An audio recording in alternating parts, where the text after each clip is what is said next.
तर्जुमान जमीयत उलमा इस्लाम असलम गौरी साहब मौजूद हैं। असलम गौरी साहब अस्सलाम वालेकुम, बहुत शुक्रिया सर आपका। सर ये सारे मसाइल हैं, रेट लिस्टों के मसाइल हैं, महंगाई के मसाइल हैं, जिस तरीके से कीमतें बढ़ गई थी जब पेट्रोलियम प्राइसेस में इजाफा हुआ था, जब पेट्रोलियम प्राइसेस में कमी हुई है कीमतें कम नहीं हुई हैं।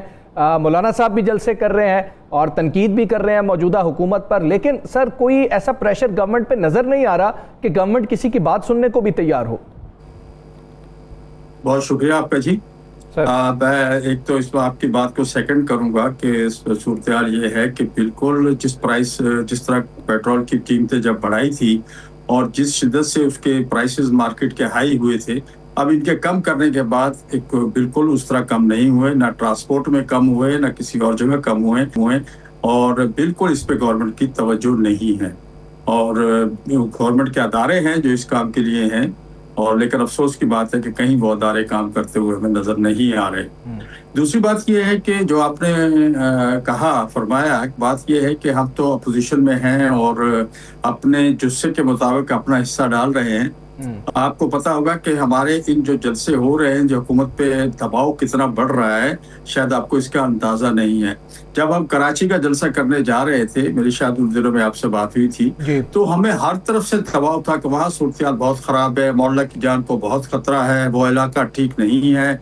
हमें आखिरी वक्त तक रोका गया उस जलसा करने से, लेकिन अवाम के जमे गफीर ने इस टेंशन और इस जो हरासमेंट के बावजूद वहां पर आपने देखा कराची में कितना बड़ा जलसा हुआ।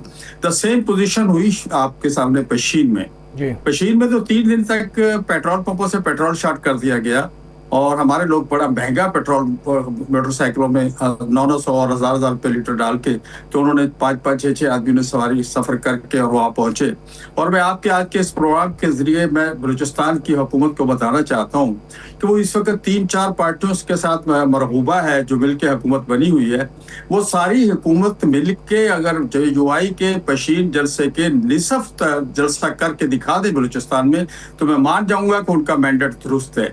तो वहां भी खौफ और हरास की इतनी शदीद सूरत हाल थी, जिसको हमने खत्म किया और खत्म करके अल्हम्दुलिल्लाह उस हरासमेंट को खत्म करके एक बहुत बड़ा जलसा, जो तारीखी जलसा था, वो जलसा हुआ। इसी तरह अब जो 4 सदा में हमारे साथ हुआ है, आपने देखा सोशल मीडिया पे कुछ ऐसे अकाउंट्स हैं जो अकाउंट्स के पीछे कुछ और लोग होते हैं, उन अकाउंट से इतनी हरासमेंट फैलाई गई कि आप तस्वर नहीं कर सकते। और हमें तो ऐसा नजर आ रहा था कि पत्नी वाकई हमारा जो है कारकुन हरासा हो जाएगा, लेकिन ऐसा नहीं हुआ। और आपने देखा 4 सदा ने भी जो हमें जो जवाब दिया, जो मैसेज दिया KPK ने, वो बाकी 2 सूबों से मुख्तलिफ नहीं था और वहाँ आवाम ने भरपूर शिरकत की और ये हमारी हौसला अफजाई है। अब मैं दूसरी तरफ आता हूँ, ये हमारी हौसला अफजाई है, हमारे कारकुन ने हमारी हौसला अफजाई की है कि इन हालात में जब हमें कहा गया कि दहशतगर्द हमले हो रहे हैं, दहशतगर्द आ गए हैं, 4 सदा में तो ये कहा गया कि 3 आदमी आ गए हैं और वो चल पड़े हैं, उनके कलर ये हैं, उनकी ड्रेसिंग ये है, उनकी शक्लें ये हैं। फिर आखिर में ये भी कहा गया कि वो हमने मार भी दिए हैं, लेकिन इसके बावजूद अवाम शरीक हुए। ये हमारे हौसला अफजाई हुई है।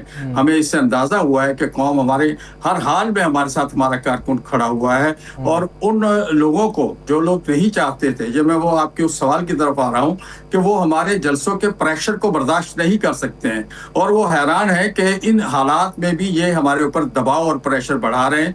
मौलाना साहब की तकरीर सुन लें या दीगर मुकर्रिरीन की तकरीर सुन लें, हमने हुकूमत को अप्रिशिएट नहीं किया, हुकूमत को हमने दबाव में रखा हुआ है और अब हमने उसका रुख तब्दील किया है। अब वो हम पंजाब की तरफ बढ़ रहे हैं। 3 सूबों ने हमें मैसेज दे दिया है, हमने इस रुख को तब्दील किया है और अब पंजाब की तरफ बढ़ रहे हैं। यहाँ अपने कारकुन को जगा रहे हैं। इंशाल्लाह इसी 11 जुलाई को इंशाल्लाह डिस्ट्रिक्ट कसूर में फूल नगर के मुकाम पे हम उसी तरह का एक बहुत बड़ा जलसा करेंगे और अपने कारकुनों को इकट्ठा करके उनको एक मैसेज देंगे। अच्छा सर गौरी साहब, मैसेज देंगे आपने बहुत अरसा पहले कहा था कि हम बहुत जल्द एक बड़े मार्च का ऐलान करेंगे। पंजाब के बाद बड़े मार्च का ऐलान होगा या पंजाब के बाद आप किसी और तरफ भी रुख करेंगे? और दूसरा, कश्मीर के इलेक्शन में आप भरपूर हिस्सा ले रहे हैं। देखिए, तो मैं आपको पहली बात तो आपसे अर्ज करूं कि ये जो आपने कहा कि बड़ा मार्च हो, ये सब कुछ हम देखें। बात यह है कि मेरा जो मैसेज है, मेरी जो आवाज़ है, आवाम तक नहीं पहुंच रही। मैं आपके प्रोग्राम की नहीं बात कर रहा, मैं जनरली बात कर रहा हूँ। आपके 4 सदी के जलसे को ब्लैकआउट किया गया, आपके जनाब कराची जलसे को ब्लैकआउट किया गया, आपके जनाब पश्चिम जलसे को ब्लैकआउट किया गया, टीवी चैनल्स पे कहीं नहीं दिखाया गया, अखबारात में हमें वो कवरेज नहीं मिली, आवाम तक हमारा मैसेज नहीं पहुंचने दिया गया। और मैं समझता हूं कि ये मैसेज पहुंचाने का हमारे पास एक ही रास्ता है कि आवाम के पास जाएं, और उसकी तरफ हम बढ़ रहे हैं। और ये कसूर में जो हम जा रहे हैं, तो जो पंजाब के आवाम की तरफ जा रहे हैं, हम जब पंजाब के आवाम का हम देखेंगे, हमारी जो सोच होती है या हमारी जो अगले लाहे अमल होता है, वो अपने कारकुन की नफ्स के ऊपर होता है। हमने 3 सूबों में अपने कारकुन का मैसेज ले लिया है, अब हम 4थे सूबे की तरफ बढ़ रहे हैं, और इंशाल्लाह यहाँ से एक अच्छे मैसेज आने के बाद इंशाल्लाह हम उस तरफ भी जाएंगे जिस तरफ आप फरमा रहे थे। और नहीं, मैं नहीं फरमा रहा था, आपने ऐलान किया था, मैं याद करा रहा था। जी जी जी, मेरे ना दादा वास्ता जी। राना साहब कितने तो सिर दे हो, हर जगह नहीं सिर दे हो। अच्छा, तो वो अब इंशाल्लाह हम उस तरफ बढ़ेंगे। जी, हम उस तरफ बढ़ रहे हैं, हम उस तरफ डे बाय डे, आपने देखा होगा कि हम डे बाय डे उस तरफ बढ़ रहे हैं, उस तरफ जा रहे हैं। बाकी जहाँ रह गया, आपने कहा कश्मीर का इशू, कश्मीर का इशू जो है उसमें हमारे लोग खड़े हुए हैं, मुख्तलिफ जगहों पे सीट एडजस्टमेंट है, हमारे लोग वहां पर मुख्तलिफ नून लीग के साथ है। नहीं जी, नून लीग के साथ नहीं है, शायद एक आध जगह पीपल्स पार्टी के साथ है और कुछ जगह पे आजाद खड़े हैं हम।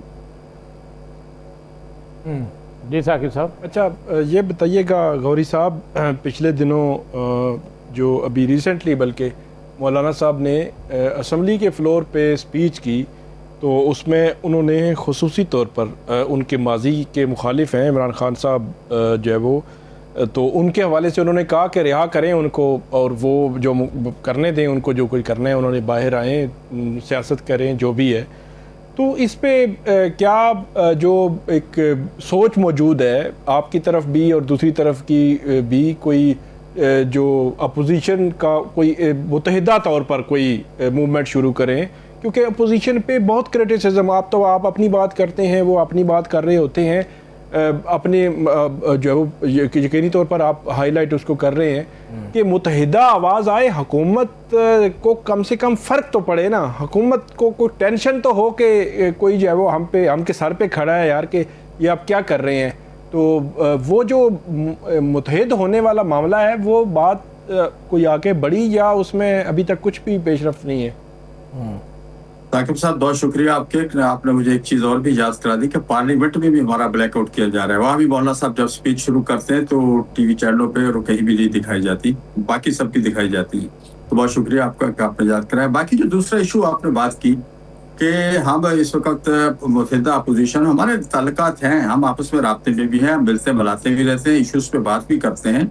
बहुत सी चीज़ें जो रिपोर्ट नहीं होती हैं, जो कबल वक्त रिपोर्ट नहीं की जा सकती, बहुत सी मुलाकातें हमारी होती हैं और कहीं ना कहीं हम मिल रहे होते हैं और इश्यूज पे बात कर भी रहे हैं। और हमारी कोशिश तो यही है कि अपोजिशन अपना इकट्ठे होके एक मजबूत अपोजिशन बन के हुकूमत पे वजन डाले। हम उसकी तरफ बढ़ रहे हैं, लेकिन मैं इसे कबल वक्त कोई बात कह नहीं सकता इसके ऊपर जी। अच्छा, असलम गौरी साहब, आपसे सीटें छीन ली गई गिलगित बल्तिस्तान में, आपके 2 गालबन लोग जीते हुए थे और आपसे जब बात हुई थी उस वक्त भी आप यही बता रहे थे, तो ये क्या हो गया? जी देखिए, ये वो निज़ाम बन गया जो इस वक्त इस्लामाबाद में है कि पीपल्स पार्टी और नून लीग दोनों मुत्तहिद हो गए हैं वहां पर।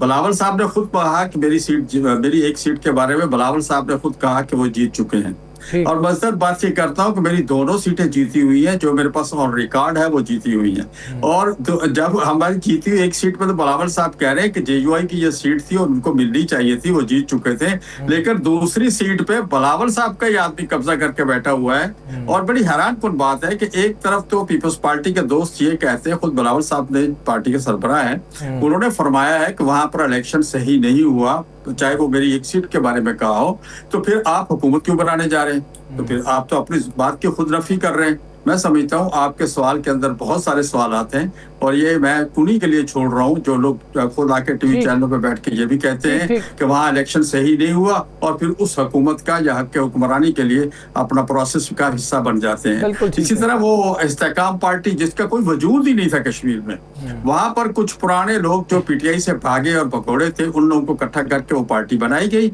लेकिन वो लोग जिनको टिकट दिए गए, जिन्होंने इलेक्शन लड़ा, वो सबके सब उसमें एक साबिक वजीर चेहरा था, कुछ साबिक मिनिस्टर भी थे, वो दूसरे और तीसरे नंबर पे उनको अवाम ने, बल्कि तीसरे और चौथे नंबर पे अवाम ने उनको रिजेक्ट किया और इस्तेकाम पार्टी को वहां पर कोई सीट नहीं मिली।